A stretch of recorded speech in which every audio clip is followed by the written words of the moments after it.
ஜனாதிபதி மற்றும் பிரதமர் உள்ளிட்ட முக்கியஸ்தர்களுக்கு ஏற்பட்டுள்ள உயிர் ஆபத்து போலீஸ் மா அதிபரின் அதிரடி உத்தரவு. சிக்கிய பாரிய ஆயுத களஞ்சிய சாலை போலீசாரின் அதிரடி விசாரணை.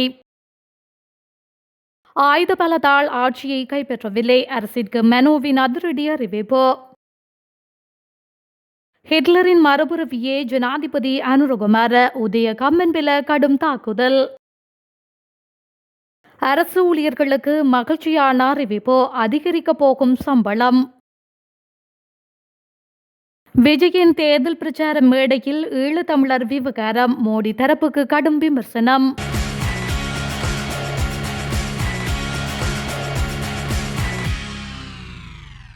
ஜனாதிபதி அனுரகுமார திசாநாயக்க ஜெர்மனியின் ஹிட்லரின் மறுபுறவியா என்பதில் சந்தேகம் இருப்பதாக பேவுத்துருகில உரிமையவின் தலைவரும் வழக்கறிஞருமான உதய கம்மன்பில தெரிவித்துள்ளார். ஐக்கிய தேசிய கட்சியின் 79வது ஆண்டு விழாவில் பேசிய போது இவர் இந்த சந்தேகத்தை வெளியிட்டுள்ளார். அவர் தனதுரையில் மேலும் தெரிவிக்கையில், எங்கள் தாயகத்தின் துரதிருஷ்டவசமான பின்னணியில் ஐக்கிய தேசிய கட்சி தனது 79வது ஆண்டு நிறைவை கொண்டாடுகின்றது. இந்த பாசிஸ்டுகள் ஆயுதங்களுடன் அரசு அதிகாரத்தை கைப்பற்ற முயன்ற போது நாங்கள் அதை எதிர்கொண்டோம். ஆயுதமேந்திய பாசிஸ்டுகளை அடக்குவதற்கு போர் வீரர்களுக்கு சட்டப்பூர்வமான உரிமை இருந்தது. தேசபக்தி உடைகளை அணிந்து சோசியலிச முகமூடிகளை அணிந்து நாங்கள் ஆட்சியை பிடித்த போது அது எங்களுக்கு ஒரு விசித்திரமான அனுபவமாக இருந்தது.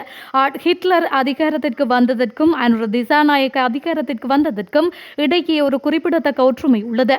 இந்த நாட்டிற்கு என்ன நடக்கும் என்பது நிச்சயமற்ற ஒரு தருணம்.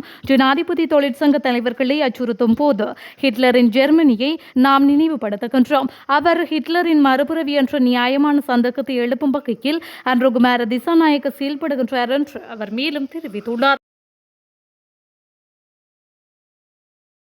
ஜனாதிபதி பிரதமர் மற்றும் அமைச்சர்கள் உள்ளிட்ட பிரமுகர்கள் கலந்து கொள்ளும் நிகழ்வுகளின் போது அதிக பாதுகாப்பு மற்றும் எச்சரிக்கையுடன் செயல்படுமாறு அனைத்து மூத்த போலீஸ் அதிகாரிகளுக்கும் போலீஸ் அதிபர் பிரியந்த வீரசூரிய உத்தரவிட்டுள்ளதாக தகவல் வெளியாகியுள்ளது.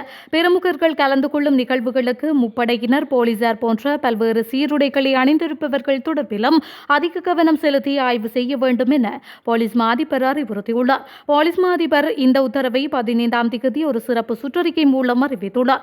அதற்கமைய அனைத்து மூத்த போலீஸ் அதிகாரிகள், பிரிவு அதிகாரிகள், உதவி போலீஸ் அதிகாரிகள் மற்றும் தலைமை போலீஸ் அதிகாரிகளுக்கு உத்தரவுகள் பிறப்பிக்கப்பட்டுள்ளது.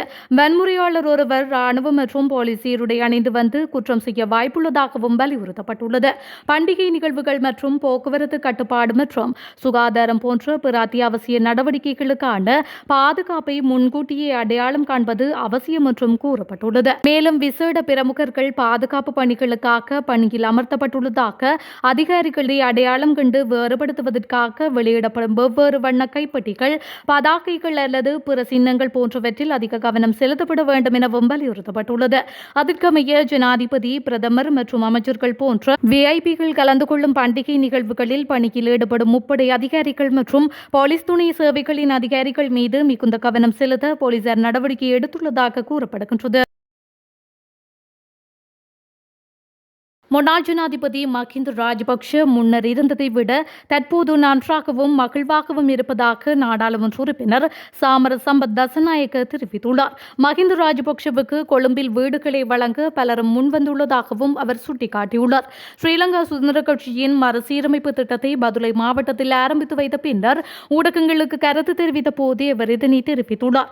மேலும் கருத்து தெரிவித்த அவர், இந்த மறுசீரமைப்பு திட்டத்தில் எந்தொரு தேர்தல் நோக்கங்களும் இல்லை. ஸ்ரீலங்கா சுதந்திர கட்சி சிறிது காலமாகவே மறுசீரமைப்புக்கு உட்படுத்தப்படவில்லை. இதன் காரணமாகவே இந்த வேலை திட்டங்கள் ஆரம்பிக்கப்பட்டுள்ளன. அனைத்து கட்சிகளிலும் நெருக்கடிகள் காணப்படுகின்றன.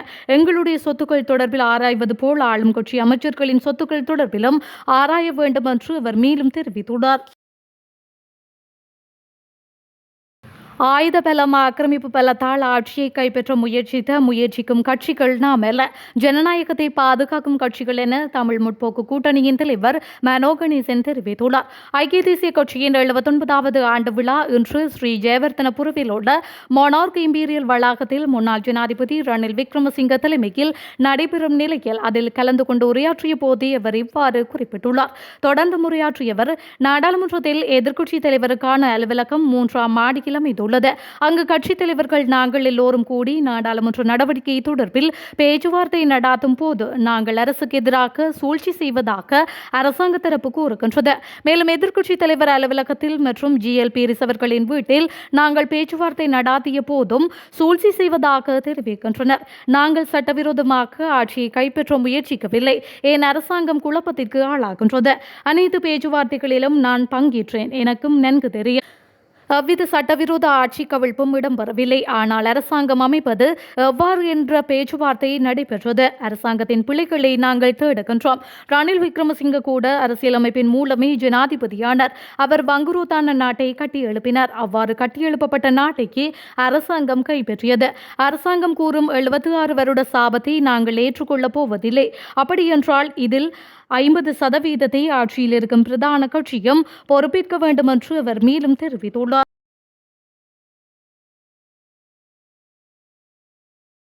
அனைத்து அரசு ஊழியர்களின் சம்பளத்தையும் அதிகரிக்க ஜனாதிபதி அனுருகுமார திசாநாயக்க முடிவு செய்துள்ளார். மேலும் சம்பள உயர்வு அடுத்த ஜனவரியில் செயல்படுத்தப்படும் என்று போக்குவரத்து நெடுஞ்சாலைகள் மற்றும் சிவில் விமான போக்குவரத்து அமைச்சர் பிமல் ரத்நாயக்க தெரிவித்துள்ளார். இலங்கை போக்குவரத்து சபை டிப்போக்களில் அதிகமாக வேலை செய்பவர்களுக்கு அதிக ஊதியம் வழங்க தேவையான நடவடிக்கை எடுக்கப்படும் என்றும் இலங்கை போக்குவரத்து சபை மக்களுக்கு முழுமையாக சேவை செய்யும் நிறுவனங்களாக மாற்றப்பட வேண்டும் என்றும் அமைச்சர் பிமல் ரத்நாயக்க தெரிவித்துள்ளார். 2026 ஜனவரி 1ஆம் தேதி முதல் நீண்ட தூர பயணங்களில் ஈடுபடும் வழக்கமான பேருந்துகளில் பயணிகள் சீட் பெல்ட் அணிவது கட்டாயமாகும் என்றும் அமைச்சர் குறிப்பிட்டுள்ளார். 25 பேருந்து நிலையங்களை அபிவிருத்தி செய்த நிகழ்ச்சியில் கலந்து கொண்டு உரையாற்றும் போதே அமைச்சர் பிமல் ரத்நாயக்க இவ்வாறு தெரிவித்துள்ளமை குறிப்பிடத்தக்கது.